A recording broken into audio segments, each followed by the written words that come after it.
大严律法，流放之人至边关，须与戍边屯兵结契安家，共同垦荒。军中不讲强求，双向自愿。若是不愿，便去西山的采石场服10年苦役。苏家娘子，你便别挑了，跟了我吧。我家里有10亩上好的实地，轻法房3间。你跟了我，虽是个偏房妾室，但好歹能吃上一顿饱饭，总好过跟着这些最下等的苦哈哈住那漏风的茅草屋，到了深冬，指不定就冻死在火炕上。抱歉，我不愿。好心当成驴肝肺，你当自己还是京城里高高在上的贵女？我倒要看看，你今日能在这堆破砖烂瓦里挑出个什么金枝玉叶来。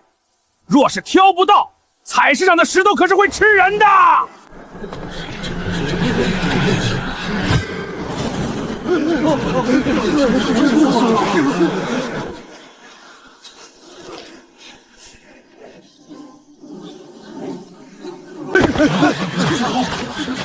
这位官爷，我选他。我叫霍萧，家里只有一间快塌的破马屋，连康复都吃不饱。你选我，会死。恰好我这人命硬，最擅长的便是修哨危墙，绝境寻生。我只要你这一把子力气，听我调度。你出体力，我保你和你老娘在这边关吃饱穿暖，不受风雪之苦。敢不敢应？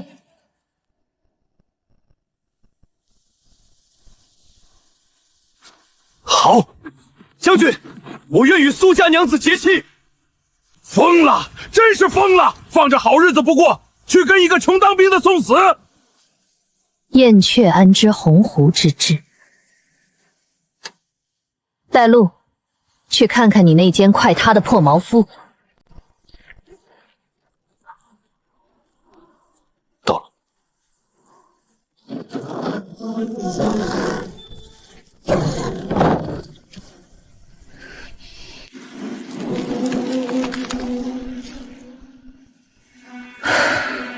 霍大哥，你带心腹回来了。这泥不能上墙。苏家娘子是吧？咱们边陲苦寒，历来都是这么和泥修墙的。你一个京城来的妇道人家，怕是连锄头柄都没摸过，莫要在这里添乱。这东墙若是天黑前补不上，今夜这屋里的人都得冻出病来。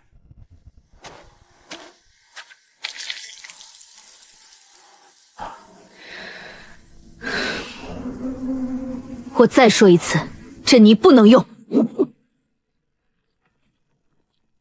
你作甚？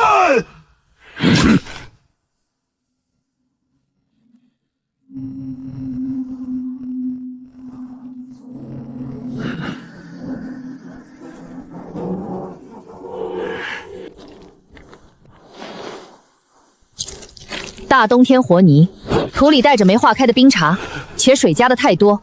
等夜里一上冻，明日出了太阳再一晒，水分蒸发，墙体必定收缩开裂。这东墙本就承重不稳，一旦开裂倒塌，连带着正屋那根早已朽坏的柱梁也会瞬间断线。到时候屋顶砸下来，睡在里面的人全都会变成肉泥。我不管你们以前是怎么糊弄的，这是住人的屋子，关乎一家老小的性命。营造修长之事，容不得半点虚假，砖缝土隙里更藏不得半点猫腻。用这种敷衍咂责的法子修墙，不是在救人，是在杀人。若是谁想在我眼皮子底下和稀泥，现在就滚出这个院子！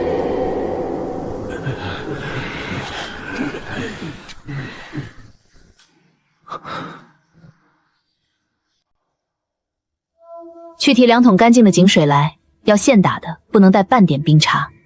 再寻些干燥的黄土、碎石和干麦基。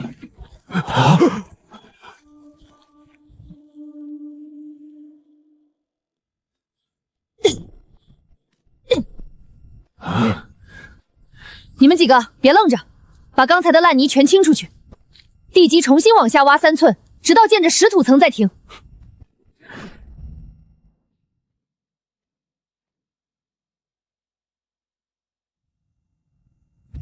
苏家娘子，这地基若是挖深了，底下的石头不平稳，墙更垒不直啊！地基不平，便用碎石填实，绝不能用苏土去垫。今日我便教教你们什么叫真正的夯土之术。这座屋子，只要我苏婉接手了，就是天塌下来，这墙也绝不会裂开半条缝。看好了，墙体要稳固，靠的绝不是水，而是泥土被挤压后加的极高密度。将泥里的气泡和空隙全数砸实，这墙才算生了根。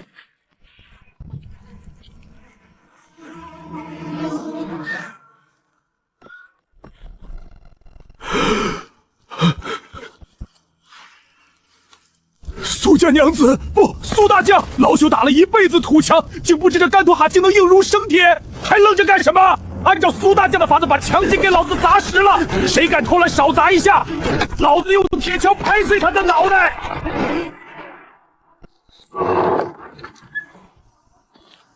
进屋吧，外面风大。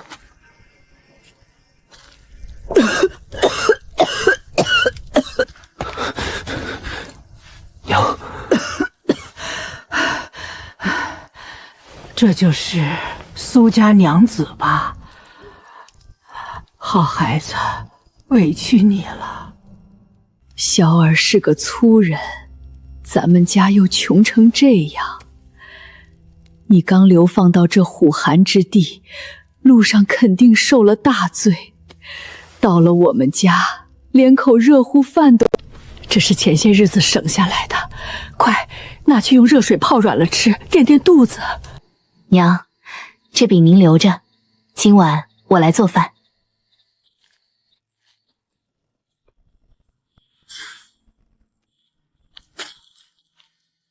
家里只有这些了。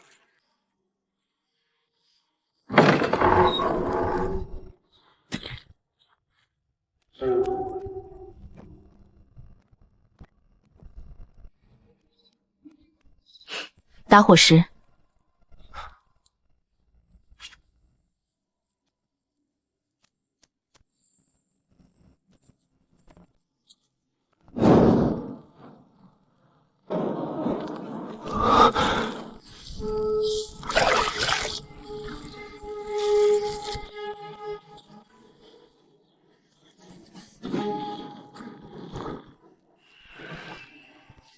苏婉，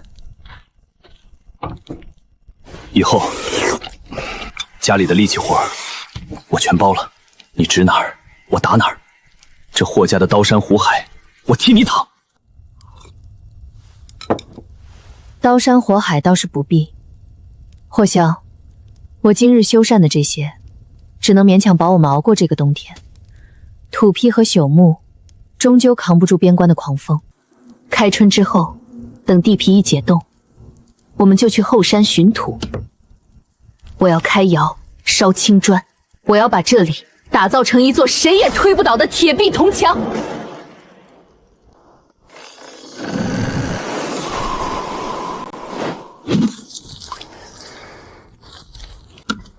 这块榆木心极硬，我昨夜去后山寻的，本想留着做个新门板。看天色，今日必有大暴雪。东墙的地基虽然你昨夜砸实了，但这正屋的房梁……霍家小子苏大将，快别忙活了！看这天色，百年不遇的白毛峰大雪马上就要封山了。东墙虽稳了，可你家这正屋的大梁遭了重铸，中间已经空了。这要是撞上1尺厚的雪，屋顶非得立刻塌下来不可。是啊，若要换主梁，得去深山里砍一根2丈长的整木拖回来，少说也要2、3天。如今这节骨眼根本来不及了。霍大哥，你快带着大娘和嫂子去我们几家的地窖里挤一挤，避避风头吧。换整梁确实来不及，也没那个必要。霍萧，把那块榆木搬过来。是。苏大将，这梁都朽了一半了，不换整根怎么行？难不成你要用绳子把这榆木绑在上面当拐板看撑着？这木头承重极大，不用铁钉和铁箍死死咬住，稍有受力不均，立刻就会崩断的。咱们这穷乡僻岭，去哪儿弄那么多精铁长钉啊？谁说不用铁钉，木头就咬不住了？木之刃在于纹理，木之固在于结构。真正的营造大将，从来不限于用铁钉去强行穿透木材的筋骨，那不仅会破坏木质，铁钉生锈后反而会成为朽坏的源头。今日我便让你们见识见识，什么是大炎朝老祖宗传下来，却被你们这些敷衍了事之人丢进固执征场里的真手艺。哎呦，我的老天爷！这梁断了，屋顶要塌了！撑住！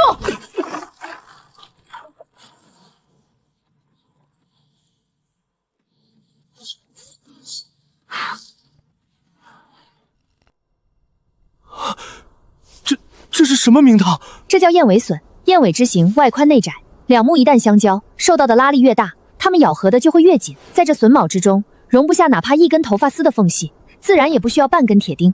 放下来，接缝。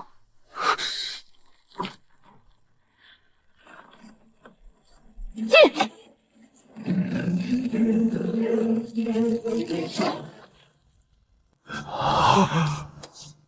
破箫，试试承重。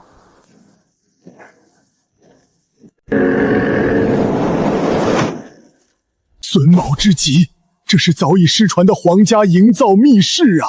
老朽有眼无珠，竟不知真龙降世。苏大将这手绝活，别说是区区白毛峰大雪，便是地动山摇，这屋子也绝塌不下来。砖缝里藏不得猫腻，这木做的榫卯里同样容不得半点虚假。以后跟着我干活，谁要是敢在这尺寸和接缝上偷工减料，不用敌军来打，我先砸了他的饭碗。明白，全凭大将吩咐。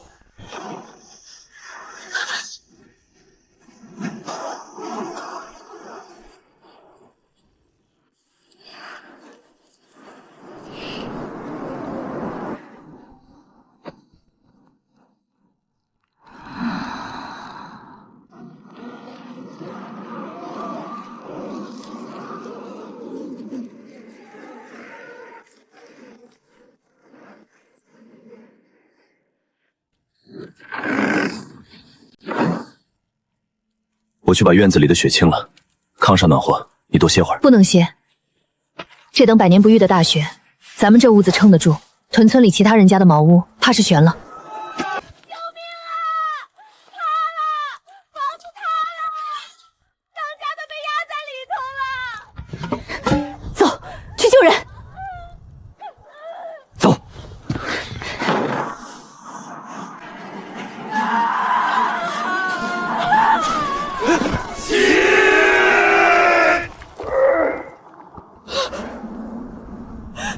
当家的别死！再用力，马上就搬开了！都给我住手！苏大将，你干什么？老三还在下头压着，再不搬开，他会被活活压死的。你们这样硬搬，一旦受力失衡，旁边那半堵危墙立刻就会二次坍塌，到时候不仅救不出人，连你们也得扎进去。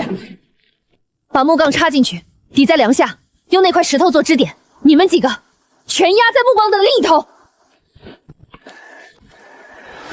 听我口令，一起往下压，把主梁翘起来。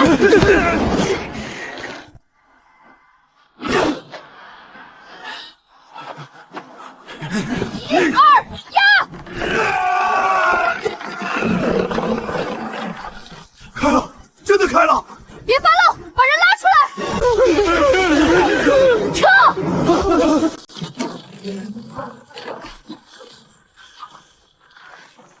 苏大将，您不仅懂修房，竟还能这般运筹帷幄、洞察机变，神技！这简直是神技啊！大将之手不仅能造物，更是能救命啊！这大炎朝的边关有救了！大将救命之恩，我等没齿难忘。天灾无情，靠磕头是求不来活路的。砖缝里藏猫腻，屋顶便会要人命。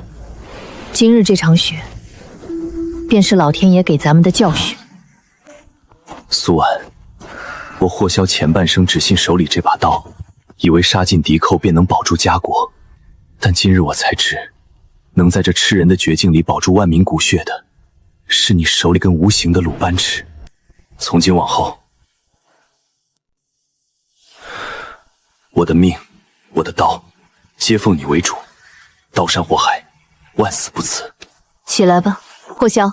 开春之后，跟我进后山寻黄粘土，破屋立威只是开始。接下来，我要带你们建一座大炎朝从未有过的道檐砖窑。苏娘子的吩咐，霍萧无不遵从。这天下大局，咱们从烧出第一块极品青砖开始，一步步改写。不错，砖缝齐整，泥浆饱满，可以动工。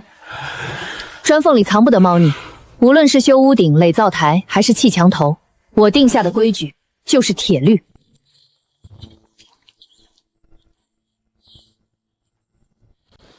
霍霄，拿上铁锹和背篓，地皮化冻了，咱们进后山。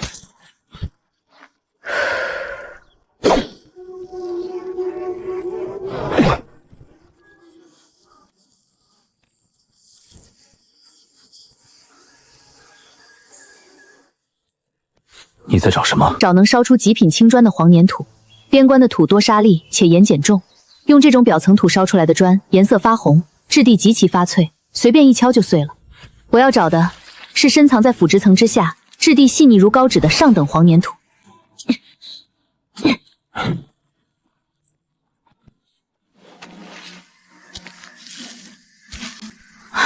找到了！这黄粘土的细性、粘度以及里面蕴含的铁矿物质简直完美。这就行了。在大元朝，烧砖是密不外传的手艺，这一坑烂泥如何能变成坚不可摧的城墙？这只是第一步，等把土运回去，咱们就在村口选块空地，盘一个大元朝从未有过的倒燕窑。别动！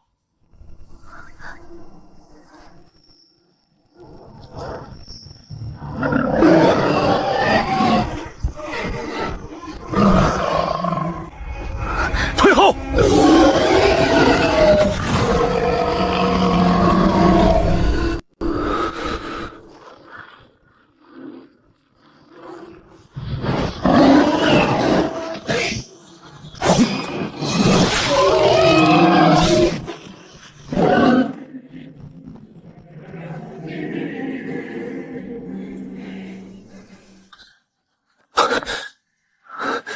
没吓到你吧？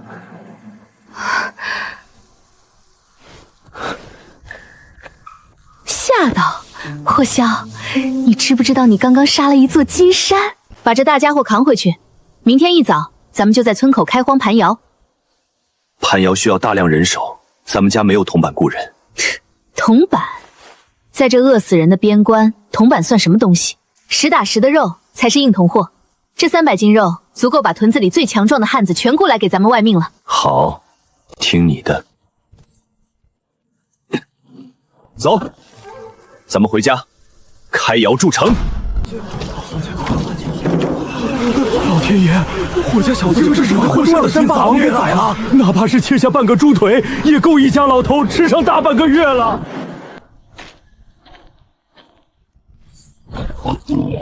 诸位，这头野猪，我不卖钱，也不换粮。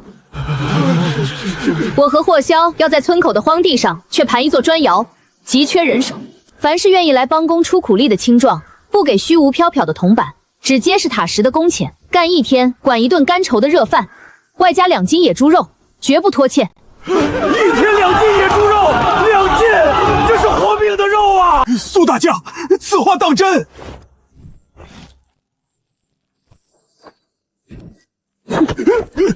您老是手艺人，这块肉算我付您的定金。明日卯时带上家伙事儿，村口见。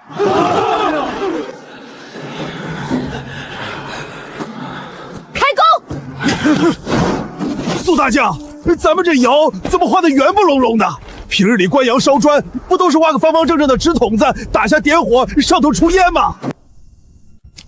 那是直焰窑，最是下乘，热气直上直下，跑得极快。底下的砖烧过了头，上面的砖还夹着生，受热极其不均。咱们要建的是倒烟窑，火塘不设在正底下，而是建在窑室的侧面，烟道也不在顶上，而是在窑底。点火之后，火焰和热气喷入窑顶，被顶部的半圆穹炉死死挡住，无路可走，便只能倒逼着往下走。热流穿透码放的每一块砖坯，最后才从底部的烟道排出去。我要让这窑里的每一寸火候都均匀地吃进每一块砖里，唯有如此，才能烧出坚不可摧的极品青砖。神功，这等心思简直是神功啊！大伙儿听好了，全按苏大将的图纸挖坑，谁要是敢挖歪了1寸，老子踢断他的腿！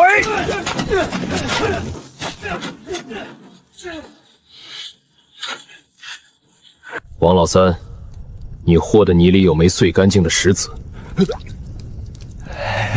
霍大哥，就1、2颗小石子，不碍事吧？大将说过，砖缝里藏不得猫腻，这剑窑的耐火泥里，同样容不下半颗杂质。重合，再有一次，今日的肉钱全扣。入魔的时候必须用尽全力摔砸，泥坯里绝不能留有一丝空隙，一旦留了气孔，进了窑，欲火膨胀，整窑的砖都会炸裂，全都给我砸实了！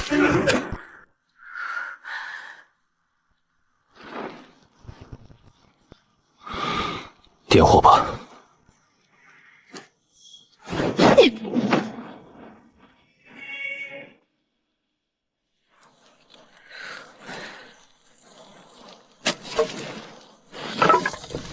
天柴，火势不能弱，要将底部的湿气彻底逼出来。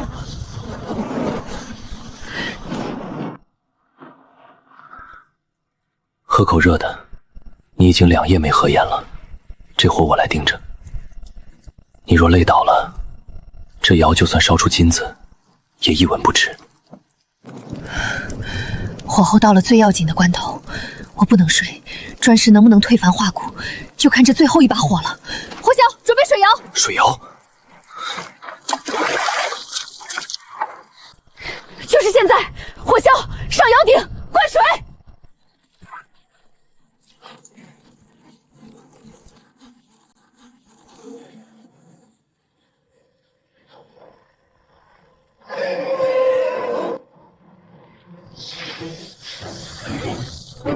封窑，用黄泥把火棚填到，所有的缝隙全都给我死死糊住，一丝气都不能漏。苏大将，开吗？开。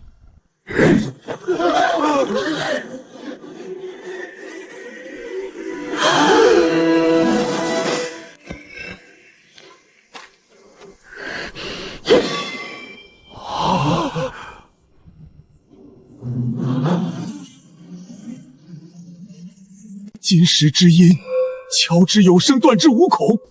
极品，这是真真正正的极品青砖啊！老朽活了大半辈子，只有在当年服役修筑州府内城的城墙时，才见过这种能扛得住头车猛砸的好东西。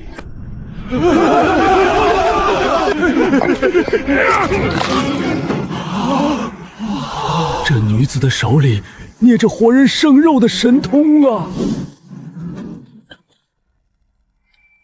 火枭，大元朝最硬的骨头，咱们已经烧出来，让大伙儿吃饱饭，准备推车。我要带着你们，在这片最破烂的荒地上，用这3000块极品青砖，垒起一座连最凶悍的流寇都撞不破的烽火哨塔。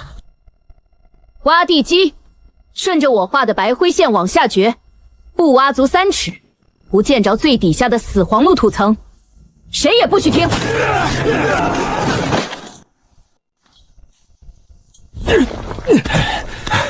大将，地基挖好了，可以和泥下砖了吧？不急，用寻常的黄泥浆砌这等极品青砖，简直是暴殄天物。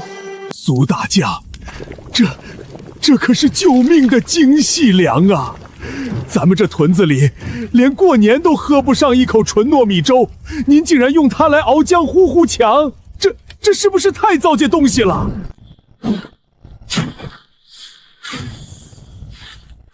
命比粮食金贵，把锅里的糯米汁全给我舀出来，趁热泼进去，搅拌均匀。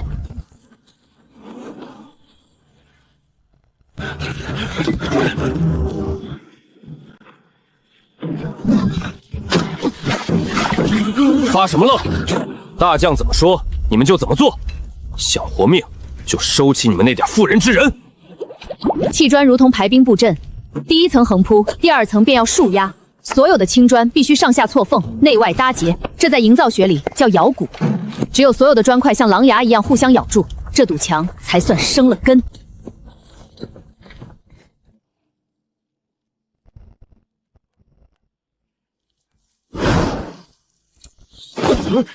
大将，怎么了？我这表面抹的挺严实的哈，连根针都插不进去。表面严实，你当我是瞎子吗？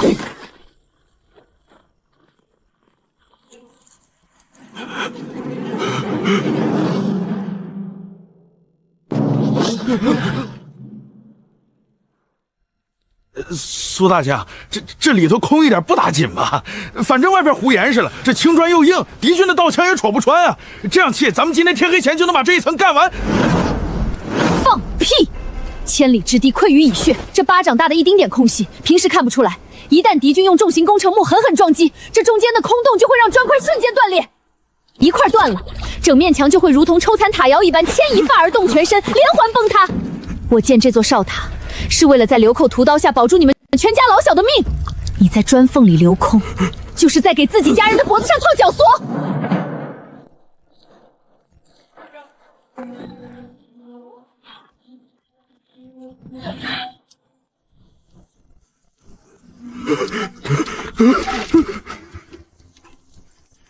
重砌，整段墙全拆了重砌。今日太阳落山前，若是砌不完，或者再让我发现一丝空隙，军法处置。我亲自斩了你祭旗。霍大哥，大将，我错了，我鬼迷心窍，我这就拆，我这就重砌，绝不敢再偷半点懒。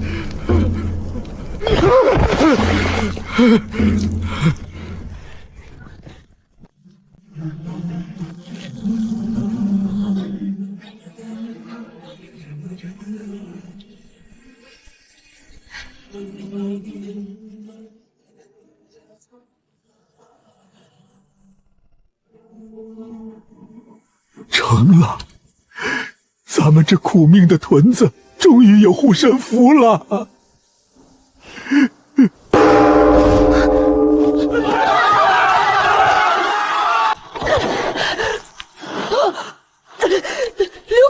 流寇下山打草谷了，少说也有30多骑，手里都拿着明晃晃的马刀。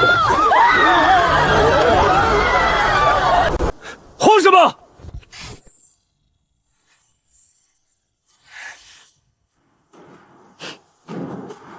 养兵千日，用兵一时，请带上弓箭，随我上塔。老弱妇孺全部进入哨塔最下层的地窖，动作快！这门一关，便是阎王爷来了，也休想踏进咱们屯子半步。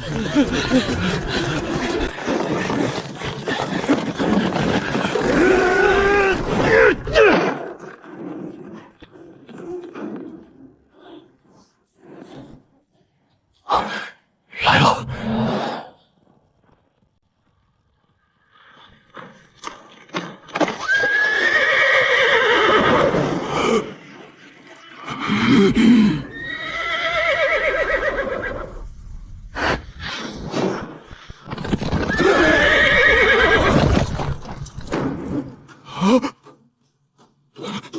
大当家的，这破屯子什么时候修了个这么高的炮楼？咱们上个月来打草谷的时候，这儿还是一片荒地呀！装神弄鬼，就这帮连饭都吃不饱的苦哈哈，能建出什么坚固的堡垒？不过是用烂泥和朽木糊出来的面子货罢了。兄弟们，给我上火箭，烧了这王八壳子，然后上去撞门，里面的东西都是咱们的。射！给老子全射上去！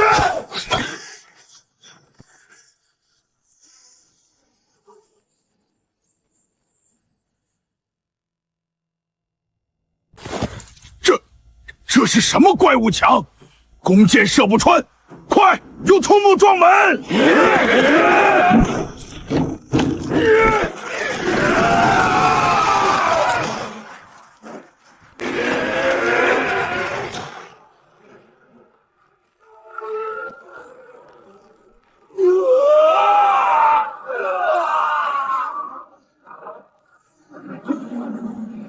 该我们了。大元朝的将士们，让他们见识见识什么是真正的铁壁防御。依托射击孔，自由放箭，绝不放过一个流寇。是。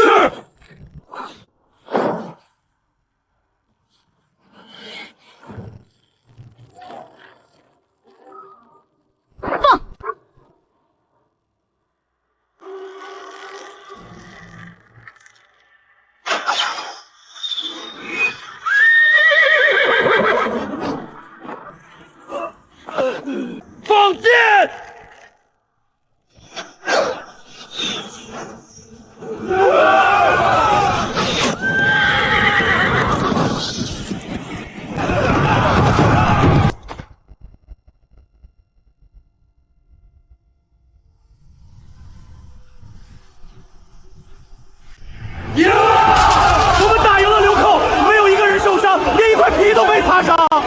每次流寇来都要死10几条人命，还要被抢口粮。今日我们不仅毫发无损，反杀了对方1半人马，还损1人。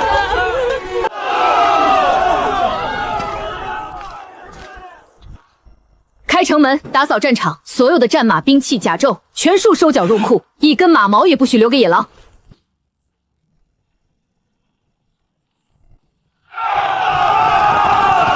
苏婉，你见的不是哨塔，是我们救这座屯子的魂骨。我替这些活下来的军父敬你。这才哪儿到哪儿，这座哨塔不过是个极其简陋的泥玩具。经此一役，这灵商王的战报不出3日，必将惊动镇北关的大营。霍萧，把你的刀磨快些，真正需要我们去修筑的铁血雄关，马上就要找上门了。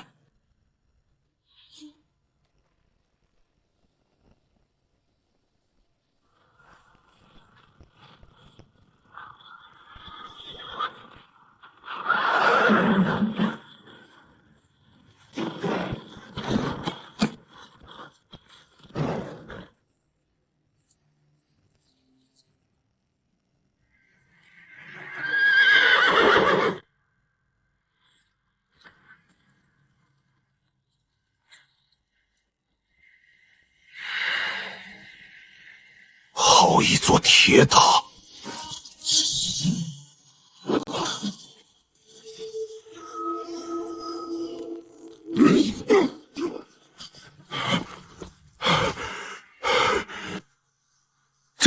这不可能！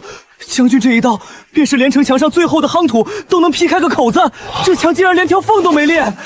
这哨塔是哪位大将主持修筑的？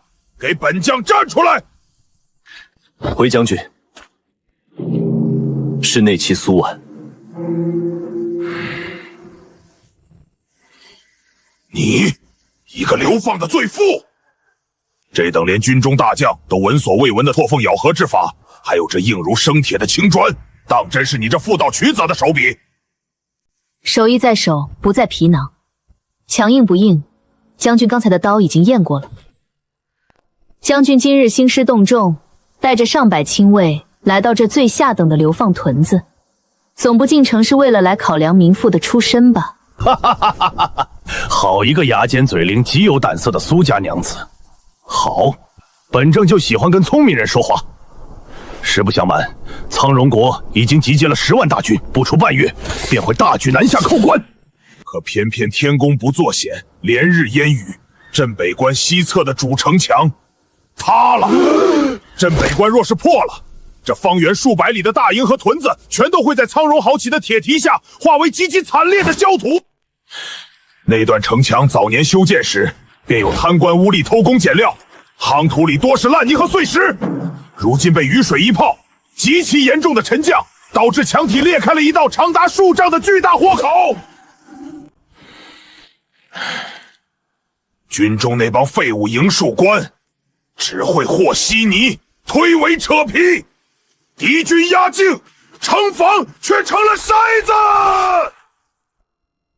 苏婉，本将不管你是罪妇还是什么人，我只问你一句：若是把镇北关极其残废的城防交给你，你能不能在苍荣大军抵达前给本将极其稳固的堵上那个缺口，修出一道攻不破的铁壁？能。好，只要你能修好城防，挡住敌军，本将亲自上书朝廷，免了你苏家的流放之罪，甚至为你请功。免罪是后话，我苏婉做事从来不听空口白牙的许诺。赵将军，这烂摊子我可以接，但我有3个极其苛刻的条件，缺一不可。你若答应，这铁壁我替你筑；你若不答应，将军现在就可以拔刀杀了我。你说。第一，我要镇北关所有工匠、义夫，甚至营诸官的极其绝对的调度权。在工地上，我的规矩就是大元朝的军令，敢有极其轻微的抗命偷懒者，无论官职大小，我皆可先斩后奏。准了。第二，所有的泥料、砖树、糯米秸等营造之物，必须严格的按照我的规矩来。我不要滥竽充数的红土砖，任何人不以任何理由克扣、调换建材。准，要什么给什么，军库向你彻底敞开。第三，他霍萧必须作为我的副将兼监军，随我一同督剑。好，本将给你临机专断的生杀大权。苏大将，镇北关10万军民的性命就全交到你手上了。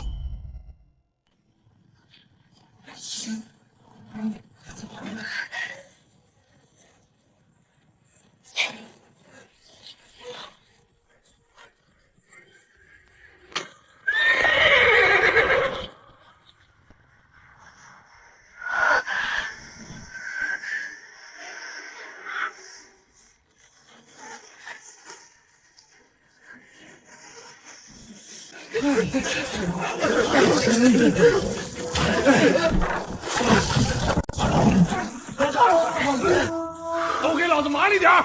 磨蹭什么？天黑前那道封要没填上，今晚一个都不准收工！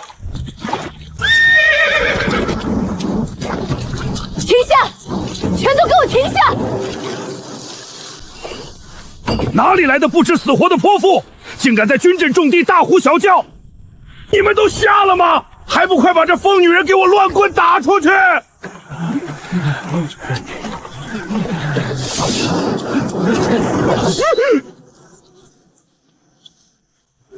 你大胆！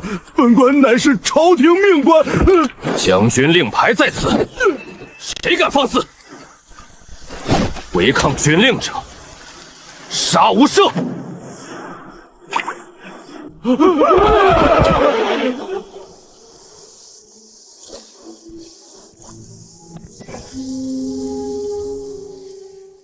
这就是你们用来抵御苍龙铁骑的城墙砖，火候不足，质地酥脆。别说是恐怖的工程车，就算是寻常强壮的武夫，一拳能将其轻易的砸个粉碎。泥浆吸的连微弱的粘合力都没有，中间塞的全都是碎石渣子。这草菅人命的修补，若是敌军架上云梯，你们这城墙就像脆弱的纸糊老虎，一捅就破。不关我们的事儿啊，大将，这是后方窑厂送来的复合规制的砖。规制，从现在起，这镇北关的森严的营造规矩，我来定。把这些废物的烂砖全给我砸了，垫在泥坑里，岩石是铺路。派人立刻去接管所有的窑厂，严格的按照我的倒验窑之法重新烧制极品青砖。从今日起，镇北关推行物乐公民之治，每一窑新出产的青砖，每一段新修补的城墙，上面必须清清楚楚、深刻地刻上烧窑工、砌砖工以及监工的名字。这冰冷的砖头上刻着谁的名字，这责任就由谁来承担。日后城墙若是裂了、塌了，这砖上刻着谁的名字，霍富江的刀就落在了谁的头上。大将，这严苛的规矩太狠了。边关雨水封排，若是城墙自然的沉降，那也是地质水土的不可抗的缘故，这也要冤枉的算在我们头上吗？沉降，这叫无耻的偷工减料。若是严格的按照我的三合土和科学的垂直加固法去修，这墙便是恐怖的地震地摇，也绝不会轻易的塌陷。你们都是些命苦的下等人，但今日起，你们亲手砌每一块砖都要刻上自己的名字。这不是残忍的要你们的命，而是要让你们骄傲的成为这镇北关的守护者。从现在起，谁能完美的保证质量，谁就能拿到比以前丰厚3倍的口粮，1日3餐，白米白面管够，顿顿都有实打实的肉。但凡是有恶劣的弄虚作假、以次充好者，不用霍富江出手，我苏婉亲自送他去采石场砸一辈子石头。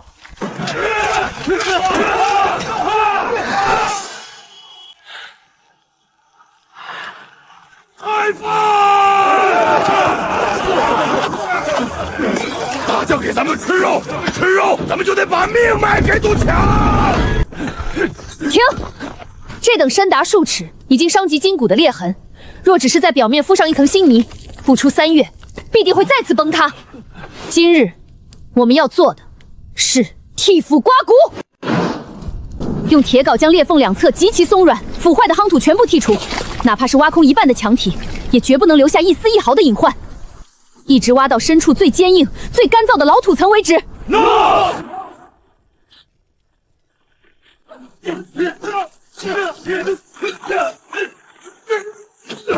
苏婉，接下来怎么做？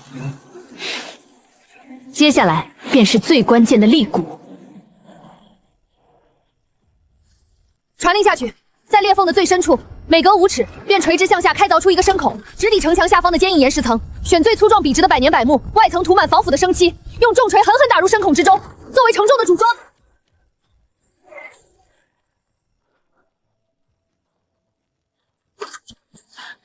浇3合土浆，上青砖。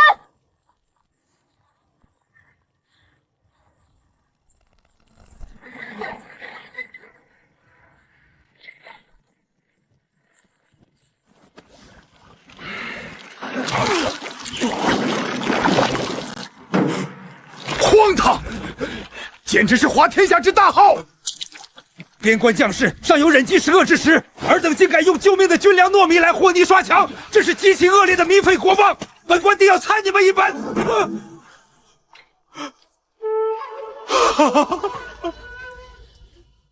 有辱斯文，有辱斯文呐！古往今来，唯有极其尊贵的济功碑上才可留名。这些苦役怎配将名字刻在护国的城墙上？这成何体统！来人，立刻传本官的令，全线停工，查封大营粮草，把那些刻了字的废砖全给我拆下来！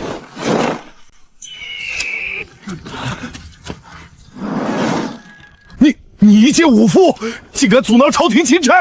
王大人，糯米虽是军粮，但若能换来一面永远攻不破的城墙，保住10万将士的性命，这笔账，大人算不清吗？狡辩！无论如何，用粮食修墙，便是不合大衍祖宗的营造规制。规制是死人定的，活人要看的是战场。赵将军既已将督建大权全权托付于我，这工地上便只有军令，没有大人的规矩。苍戎10万大军半月后便要扣关，城防若有闪失，大人这颗金贵的脑袋担得起这倾国之罪吗？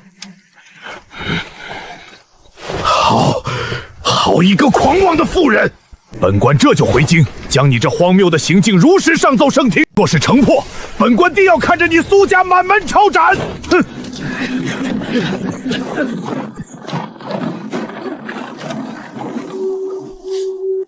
这老匹夫若是回京胡言乱语，对你极为不利。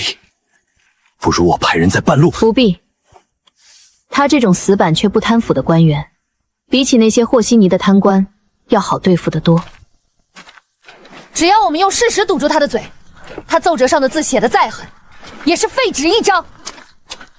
继续赶工，赶在第1场大雪落下前，我要这镇北关的西侧成为苍戎铁骑永远极其绝望的死亡坟场。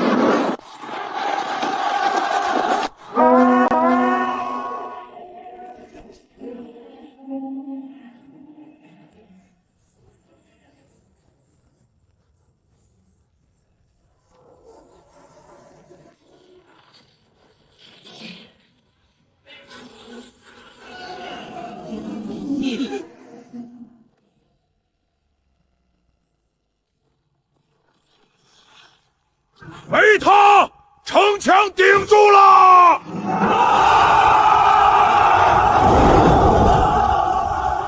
云梯手掩护，冲车阵，给我撞碎他们的城门！弓弩手，依托射击孔，放！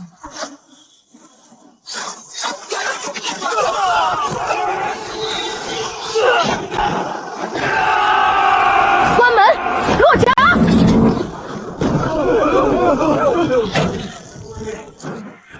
放箭！时机到了，等我凯旋。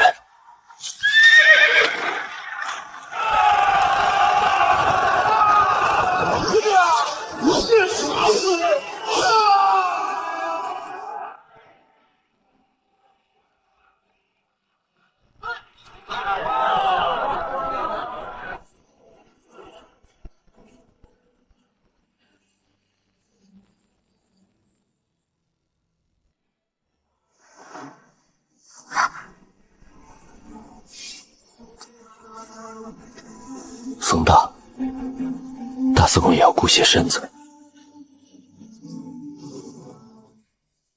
霍萧，你看，只要这砖缝里没有一丝一毫的欺瞒与苟滋，这天下便永远安稳如山。有你在，大言的根基便万事不移。